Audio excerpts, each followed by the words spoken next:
Thank you very much. I love math. I really, really love math. It's been a part of my life for pretty much as long as I can remember. I'm planning on pursuing it as a career. I study it right now. And frankly, I care about math a lot, both its beauty and its utility, and I want other people to care about it as much as I do. And that's really why I'm here today, because I'm really angry about the math education system that we have here in this country, because it doesn't serve that purpose at all. Why would I be angry? I mean, right now, even here today, we've heard people talk about the amazing technology and movements that are going on in education. And I personally have gotten to see some of the many, many very talented math teachers that are out there who don't get nearly the recognition they deserve. But for me, that wasn't enough.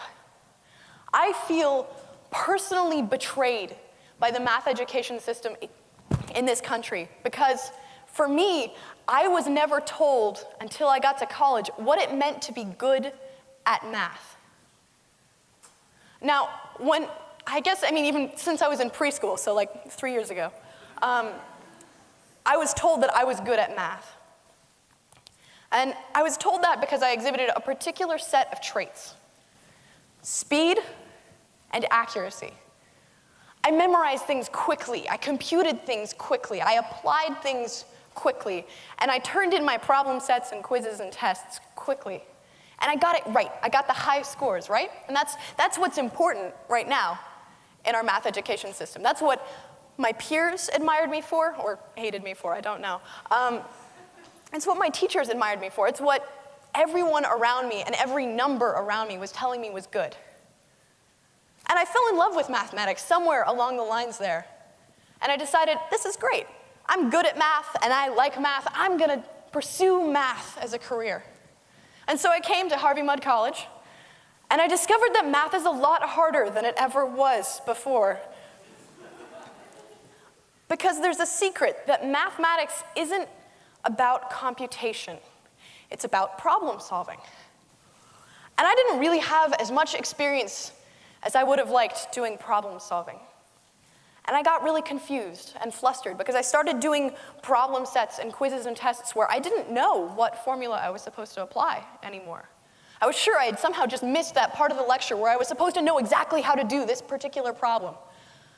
I started struggling. I started not succeeding all the time. In fact, occasionally failing very beautifully and dramatically.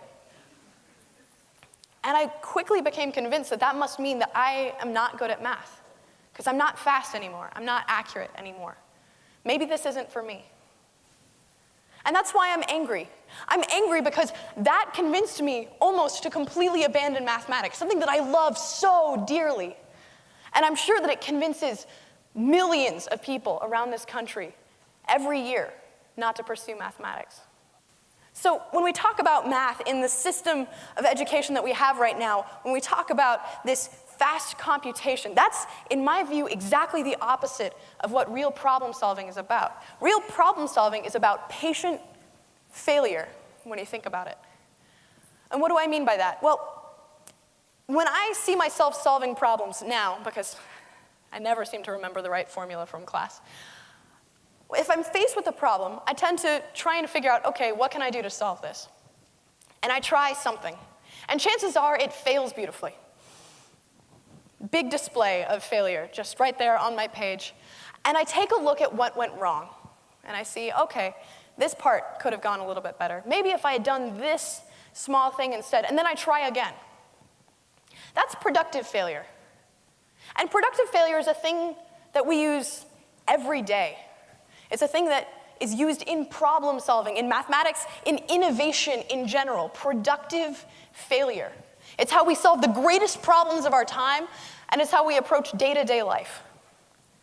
But strangely, there's nowhere in math education, or as far as I can see, really in the education system in general, where people are told that that's anything but a bad thing.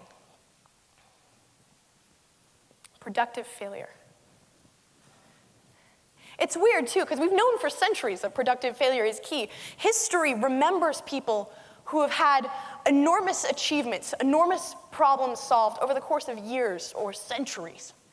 Stacked up work of tons of people.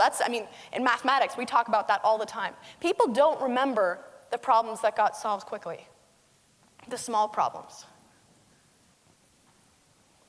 I have this bizarre dream of what it might have been like when I was a kid.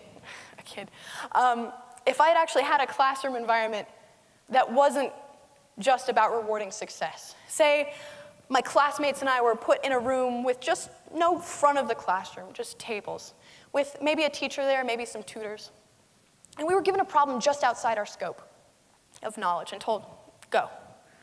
And the expectation at the end of the class wasn't that we were going to hand back a sheet of paper with the solution, or even with showing our work, showing the correct method by which that solution could be obtained. The goal was to actually show your work. You were rewarded based on the fact that we provided, a description of what exactly we tried first, what went wrong, who we talked to, what we asked, what we tried next. Because that's really where problem solving is happening. I'm not talking about an overhaul of the system here. I'm not talking about changing all of mathematics education as we know it. I'm talking about just an hour a week maybe to reverse this sense that only quick, accurate success is actual success. All right, here I am right now, 20 years old, standing in front of a room full of people I don't know, trying to tell you that I know how to fix some part of math education. Let's be honest, I don't know if what I say here today is going to have an effect on what you do in the next week, or what you think about in the next hour. But I'm ready to be up here anyway because I think this is a problem that we shouldn't wait until someone else knows how to solve. I think the time has come and gone to wait for solutions, and it's time to productively fail. So I want to leave you with a question. Is there some issue that you care about, something that you care about as much as I care about math education in this country, that you'd like to see fixed? And if so, would you be willing to stand up here today and talk about it too? Thank you.